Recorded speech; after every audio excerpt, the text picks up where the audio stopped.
Tamil reports நண்பர்களுக்கு வணக்கம். இன்றைக்கு நம்மளோட அரசியல் பேசுவதற்காக தமிழ் தேசிய விடுதலை இயக்கத்திலிருந்து தோழர் மகிழன் இணைந்திருக்கிறார். தோழர் வணக்கம். வணக்கம். வணக்கம். தோழர், வயநாடு மிகப்பெரிய இயற்கை சீரழிவை சந்திச்சிருக்கு. பல நூறு மக்கள் இறந்து போயிருக்கிறாங்க. ராகுல் காந்தியும் பிரியங்கா காந்தி அவர்களும் நேரடியாக வயநாட்டுக்கு சென்று பாதிக்கப்பட்ட மக்களை சந்தித்து ஆறுதல் கூறியிருக்கிறாங்க. இந்த நேரத்துல பாத்தீங்கன்னா இப்படி ஒரு இயற்கை பேரழிவு நடந்துட்டு இருக்கு. இந்த நேரத்துல இதுலயுமாடா அரசியல் செய்வீங்க அப்படின்னு அமித்ஷா நாங்க முன்னக்கூட்டியே சொன்னோம், கேரள அரசாங்கம் இதை செவி கொடுக்கல, அதனால அரசாங்கம் அவங்கதான் பொறுப்பு, அவங்க அலட்சியமா இருந்ததுனாலதான் இப்படி ஒரு பேரழிவு நடந்திருக்கு அப்படிங்கிற ஒரு கருத்தை சொல்லியிருக்கிறாரு. அது ஒரு மிகப்பெரிய சர்ச்சையை கிளப்பியிருக்கு. பலரும் கண்டனம் தெரிவிச்சிருக்கிறாங்க. இந்த நேரத்துல இப்படி ஒரு இழிவான அரசியல் செய்வதா, முதல்ல பாதிக்கப்பட்ட மக்களுக்கு தேவையானதை செஞ்சு கொடுங்க அப்படின்னு சொல்றாங்க. இது ஒரு முக்கியமான செய்தியா பார்க்கப்படுது. இன்னொரு விஷயம், ராகுல் காந்தி அவர்களை சாதியை வச்சு இழிவுபடுத்துவதற்கும் அவரை சிறுமைப்படுத்துவதற்கும் பாஜக எம்பிக்கள் தொடர்ந்து முயற்சி செஞ்சுட்டு வராங்க. அது ஒரு செய்தி. இன்னொரு செய்தி, முக்கியமா கிட்டத்தட்ட 80 நாடாளுமன்ற தொகுதிகள்ல முறைகேடு நடந்திருக்கலாம் வாக்கு எண்ணிக்கையின் பொழுது. அதுல வெற்றி பெற்ற பாஜக வேட்பாளர்கள் உண்மையாகவே வெற்றி பெறல அப்படிங்கிற தி வயர் நாளிதழ் ஒரு கட்டுரையையும் எழுதியிருக்கிறாங்க. இந்த 3 செய்தியை இதுல பார்க்க போறோம். சொல்லுங்க தோழர், வயநாட்டுல இருந்து ஆரம்பிக்கலாம். ஆமா, இந்த வயநாடை பொறுத்த வரைக்கும் இது பிஜேபிக்கு புதுசு இல்லைங்க. பல முறை இது மாதிரியான கருத்துக்களை, அதாவது மக்கள் பிரச்சனையில, அதுவும் மக்கள் செத்து கொண்டிருக்கிற நேரங்கள்ல சொல்றதே இவங்களுக்கு வழக்கமான ஒன்றாகி போச்சு. குறிப்பா நம்ம தமிழ்நாட்டை எடுத்துக்கோமே. தமிழ்நாட்டுல வெள்ள பாதிப்பு வந்த போது தமிழக அரசு எல்லா நிவாரண பணிகளையும் செஞ்சாங்க. இவங்க அப்பவும் சரியா இவங்க நடவடிக்கை எடுக்கல, முன்னெச்சரிக்கை நடவடிக்கை எடுக்கல. இந்த சென்னையில நடக்கிற இந்த பாதாள சாக்கடை திட்டத்தை இவங்க முறையா செயல்படுத்தல. 5000 கோடி நாங்க கொடுத்தோம், அதை சரியா செயல்படுத்தல அப்படிங்கிற குற்றச்சாட்டுக்களை தான் வச்சாங்க. இன்னும் சொல்ல போனா, நிர்மலா சீதாராமன் அவர்கள் இந்த 6000 ரூபாய் கொடுத்ததை பிச்சை எல்லாம் பேசினாங்க. உங்களுக்கு ஞாபகம் இருக்கும். 6000 ரூபாய் மக்கள் பல ஆயிரம் லட்சக்கணக்கான பொருட்களை இழந்தாங்க. ஒரு சென்னை ஒரு மெட்ரோ சிட்டியில ஒரு அடித்தட்டு மக்கள் கிட்ட கூட டிவி, மிக்சி, கிரைண்டர் இது போன்ற பொருட்கள் இருக்கும். அந்த பொருட்களுடைய மதிப்பு எவ்வளவா இருக்கும் நீங்க நினைச்சு பாருங்க. குறைந்தபட்சம் ஒரு வீட்டுல 50,000க்கு மேற்பட்ட இழப்புகள். ஒரு பைக்கு கார் எல்லாம் மூழ்கி போச்சு. ஒரு பைக்கோட விலை பாத்தீங்கன்னா 50,000 60,000 வச்சுக்கலாம். ஒரு செகண்ட் ஹேண்ட் பைக்னா கூட ஒரு 20,000 30,000 அளவுல இருக்கும். அப்ப எவ்வளவு பாதிப்புகள் இருந்த போது அது ஒரு சிறு அளவு இந்த அரசு உதவி பண்ணுது 6000ங்கிறத. அதை பிச்சைன்னு கேவலப்படுத்துறவங்க தான் இவங்க. அது போலதான் இன்றைக்கு வயநாட்டுல மக்கள் இன்னும் மீட்பு பணியே முடியலங்க. மீட்பு பணியே முடிகிறதுக்குள்ள நீங்க எவ்வளவு தீவிரமா இதுல வேலை செய்யணும். ஒரு மத்திய அரசுங்கிற பொறுப்பு இல்லாம அந்த நேரில் போய் பிரதமர் பார்க்க போறது இல்ல, எங்கேயுமே பிரதமர் போனதில்லை இது வரைக்கும். நீங்க போய் அங்க இருந்து வேலை செஞ்சுட்டு அங்க உள்ள குறைகளை சுட்டு காட்டினா கூட நாங்க ஏற்றுக்கொள்ளலாம். எந்த இது போன்ற எந்த பேரிடர்களையும் நீங்க நேரில் போவதில்லை, போய் அந்த மக்களோட நிற்பதில்லை, மீட்பு பணிகள்ல முன்னின்று செய்யறதில்லை. ஆனா மற்ற உங்க கோயில் திறப்புக்கு உங்க பூசாரிங்க எங்கேயாவது மற்ற காரியங்கள், கோயில் காரியங்களுக்கு எல்லாம் போறீங்க. ஆனா இது போன்ற மக்கள் பிரச்சனையில போறதில்லை. இப்படி செத்து கொண்டிருக்கும் போது நீதான் காரணம், நீங்க என்ன அலர்ட் கொடுத்துறீங்க? நீங்க கொடுத்தது ரெட் அலர்ட் கூட இல்லை. ரெட் அலர்ட் கூட இல்லாத ஒரு முதல்வர் எப்படி இதுக்கெல்லாம் முன்னெச்சரிக்கை நடவடிக்கை எடுக்க முடியும்னு நினைக்கிறீங்க? ரெட் அலர்ட் கொடுத்தே பல நேரங்கள்ல மழை பொழிவதில்லை. வரலாறு காணாத மழை இப்போ பொழிஞ்சிருக்கு. இன்னும் சொல்ல போனா 1920களுக்கு பிறகு இவ்வளவு பெரிய சேதம் நடந்திருக்கிறதா சொல்றாங்க. இப்ப இந்த சேதத்தை முன்கூட்டியே எச்சரிக்க வேண்டிய கடமையும் பொறுப்பும் மத்திய அரசுக்கு தானே இருக்கு. நீங்க மாநில அரசை குற்றம் சாட்டுவதுல ஒரு பொருளும் இல்லை. நீங்க இன்னும் சொல்ல போனா சரியான இந்த துறைக்கான நிதியை ஒதுக்குறதுல மத்திய அரசு தொடர்ந்து கவனம் செலுத்த மறுக்கிறது. இந்த வானியல் துறையில இது போன்ற மீட்பு பேரிடரை முன்கூட்டியே கணிக்கிற இந்த துறைகள்ல புதிய புதிய கருவிகளை, புதிய புதிய தொழில்நுட்பங்களை கொண்டு வருவதற்கு மறுக்கிறது. இன்றைக்கும் நம்ம வெளிநாடுகளை நம்பிதான் இருக்கிறோம். வெளிநாட்டினுடைய தரவுகளை எடுத்துட்டு வந்துதான் நம்ம இங்க அப்ளை பண்ணிட்டு இருக்கோம். புதிய நீங்க எல்லா இதுக்கு முன்னாடி இருந்த ரமணன், இன்னைக்கு இருக்கிறவர் யார்கிட்ட கேட்டாலும் அங்க கொடுக்குற டேட்டாவை நாங்க சொல்லிட்டு இருக்கிறோம், அவ்வளவுதான். ஓரளவுக்கு ப்ரிடிக்ட் பண்ண முடியுமே தவிர அக்யூரேட்டா சொல்ல முடியாது. இன்னைக்கு தமிழ்நாட்டோட இது வானிலை ஆய்வு மையம் சொல்றதை விட நீங்க வெதர்மேன்னு Facebookல இருக்கிற ஒரு ஒரு பிரதீப் தனிநபரோட இது வந்து பிரதீப் ஜான் அக்யூரேட்டா இருக்குங்க. இது பிரதீப். இது ஒரு இது ஒரு கெஸ் தான். அப்போ நீங்க வந்து இதற்கான அதிகப்படியான நிதி ஒதுக்கி, இதற்கான புதிய புதிய தொழில்நுட்பங்கள ஒதுக்கணும். புதிய புதிய கருவிகள வந்து கண்டுபிடிக்கணும். இல்ல கண்டுபிடிச்ச வெளியில இருந்து கண்டுபிடிச்சத கொண்டு வந்து இங்க பயன்படுத்தணும். ம், இதற்கென்று இப்ப நெறைய ஆட்கள போட்டு வேலைக்கு அமர்த்தணும். இது மாரியான பல வேலைகள செய்ய வேண்டிய இடத்துல மத்திய அரசு இருக்கு. ஆனா ம். அதை மறுத்துவிட்டு இன்னொருத்தர் மேல பழிய தூக்கி போடுறது ஒரு நீங்க சொல்ற மாரி ஒரு இழிவான, மலிவான அரசியல் தான். இதை தொடர்ந்து மக்கள் பார்த்துக் கொண்டிருக்கிறாங்கங்கிறதையும் நாம புரிஞ்சுக்கணும். கண்டிப்பா தோழி. இவரு அமித்ஷா வந்து குஜராத்தோட இத ஒப்பிட்டு சொல்றாரு. குஜராத் எல்லாம் பாத்தீங்களா, நாங்க எவ்வளவு முன்னெச்சரிக்கையா செயல்பட்டோம் அப்படின்னு சொல்றாங்க. இதே நேரத்துல தான் இப்ப உத்தரகண்ட், ஹிமாச்சல் பிரதேஷ் போன்ற மாநிலத்திலயும் பாத்தீங்கன்னா, மிகப்பெரிய அளவுல சேதாரம் ஏற்பட்டிருக்கு. உத்தரகண்ட் மாநிலத்துல எல்லாம் தொடர்ந்து வருஷா வருஷம் அந்த கேதார்நாத் பகுதியில வந்து மழை வரும், வெள்ளம் வரும். அந்த குடிசைகள், வீடுகள்லாம் அடிச்சு செல்லப்படும். இப்பல்லாம் பார்த்தா ஒரு பெரிய பில்டிங்கே அப்படியே தண்ணிக்குள்ள விழுந்தத பார்த்திருக்கோம். ஹிமாச்சல் பிரதேசத்திலயும் மிகப்பெரிய அளவுல இப்போ வெள்ளம் போய்க்கிட்டு இருக்கு அப்படின்னு சொல்றாங்க. அப்படி பார்த்தா 10 வருஷமா ஆட்சியில நீங்க தானே இருக்கீங்க. என்ன மாதிரி முன்னெச்சரிக்கை நடவடிக்கை எடுக்கல அப்படின்னு ஒரு கேள்வியும் கேட்கலாம். இதற்கு பின்னணியில இன்னொரு விஷயம் என்ன பண்றாங்க அப்படின்னா, இந்த மோடி அரசாங்கம் கடந்த 10 வருஷமா இருக்கட்டும், இப்ப வரைக்கும் அவங்க வந்து இந்த இயற்கை சூழல அழிச்சு தொழிலதிபர்களுக்கு விற்று அதிலிருந்து பணம் ஈட்டுறதுலயும் ஒரு குறிக்கோளா இருக்காங்க.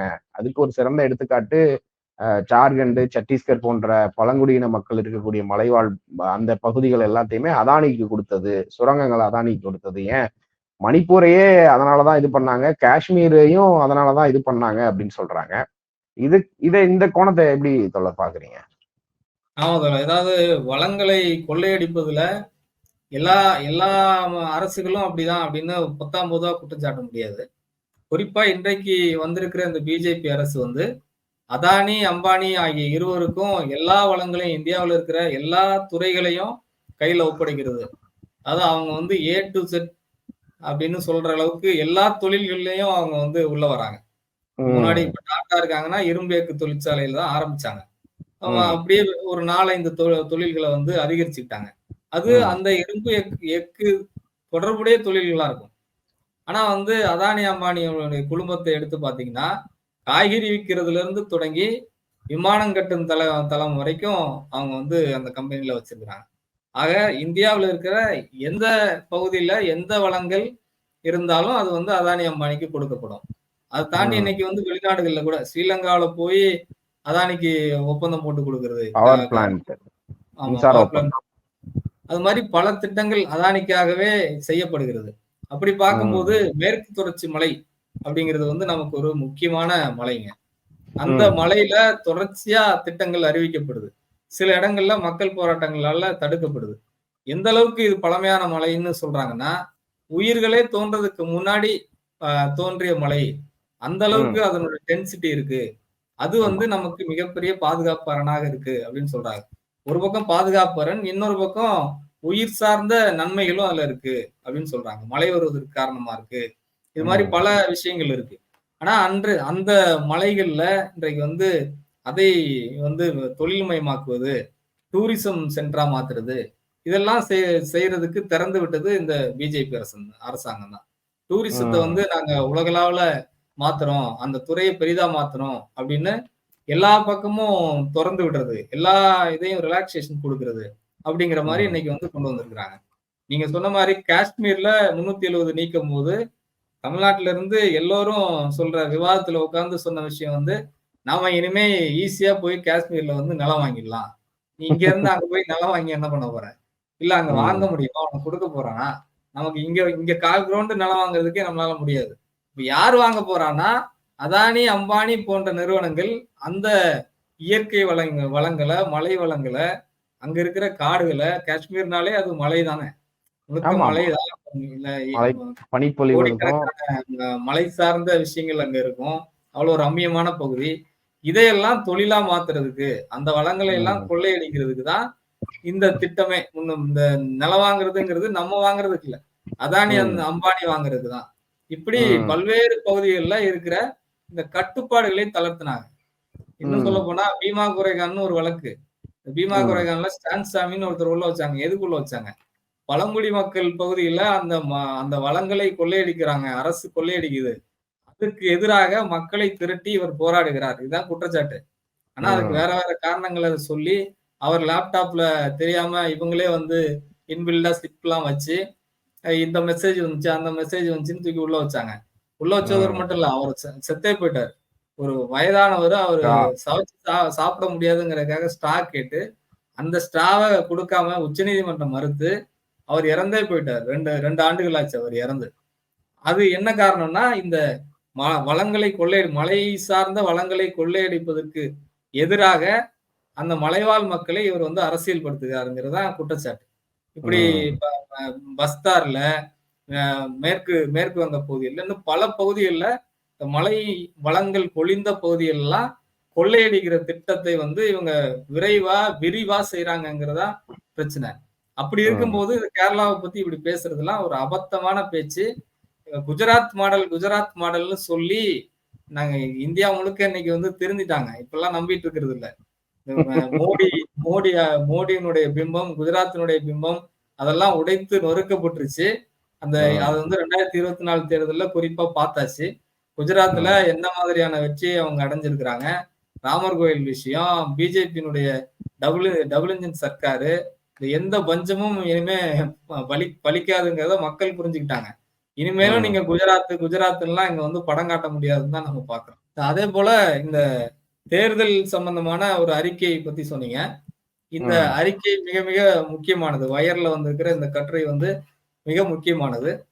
79 தொகுதிகள்ல இவங்க மோசடி செய்திருக்கிறதா இந்த அறிக்கை சொல்லுது. அப்படி ம். பார்த்தா இவங்க வந்து ஆட்சி அமைத்ததே வந்து மோசடி மூலமாக தான்.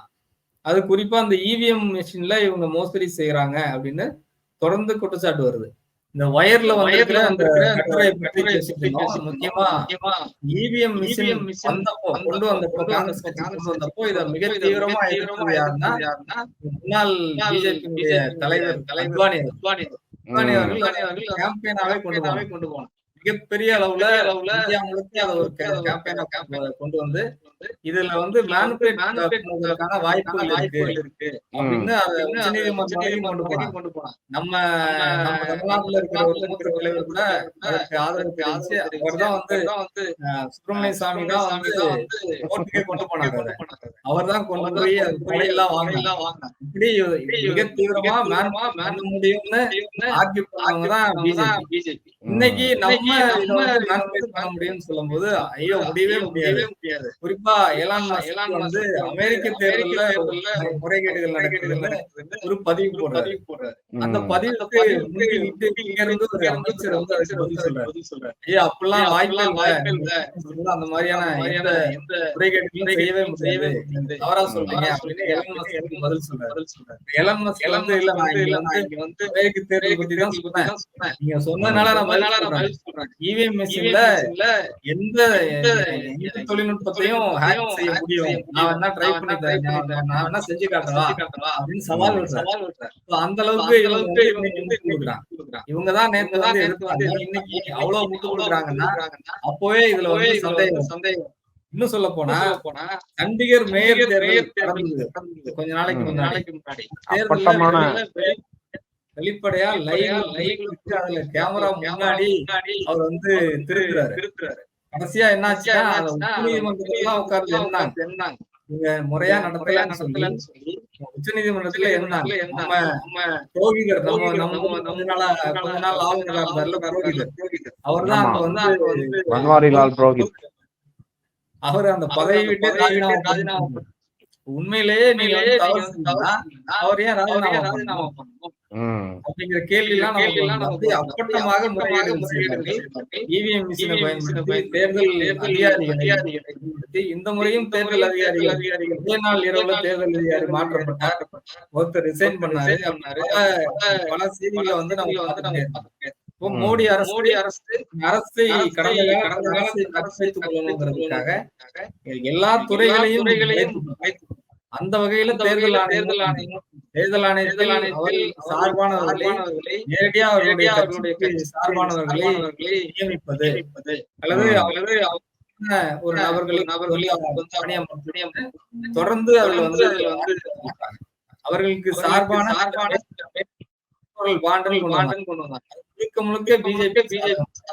ஏன்னா அதுல கொடுக்கப்பட்ட தொகையில 50% மேலான தொகை வந்து பிஜேபிக்கு அப்படிங்கிற நாட்கள்ல நமக்கு அத வந்து உச்சநீதிமன்ற வழக்கு போய் அத வந்து இன்டர்நெட்ல பதிவு செய்ய எந்தெந்த கட்சி பதிவு செய்ய அதை பதிவு செய்ய விடாம மோடி நேரடியா தலையிட்டு அதை வந்து பதிவு செய்ய விடாம இந்த மாதிரி பல விஷயம் இந்த தேர்தல் இப்படி பார்த்தா இந்த அறிக்கை 79 தொகுதிகள்ல இவர்கள் வந்து முறைகேடு 79 தொகுதிகள்ல தவறாக காட்டியிருக்கிறாங்க அப்படின்னு சொல்றாங்க. அப்படி பார்த்தா இந்த ஏற்கனவே மைனாரிட்டி இரண்டு கட்சிகளுடைய ஆதரவோடு தான் இவங்க வந்து ஆட்சி வச்சிருக்காங்க. இந்த 79 தொகுதினா இன்னைக்கு காங்கிரஸ் கட்சியினுடைய இந்தியா கூட்டணி ஆட்சியாக இருக்க வேண்டியிருக்கும் அப்படிங்கிற உண்மை வந்து எந்த அளவுக்கு எந்த அளவுக்கு பார்க்கும் மக்கள் மன்றத்துல என்ன பதில் கொடுக்க முடியும் அப்படிங்கறதெல்லாம் பார்க்கணும். ஆனால் இது மிகப்பெரிய உண்மை. இதை தொடர்ந்து ஜனநாயகத்தை உயிரோட்டி புதைக்கிறதுல ஆட்சியதிகாரத்தை செய்து மிகப்பெரிய இந்தியாவுக்கு மாறி நம்ம பார்க்கணும். கண்டிப்பா தொடர்ந்து பேசுவோம். தங்கள் கருத்துக்களுக்கு நன்றி. நன்றி.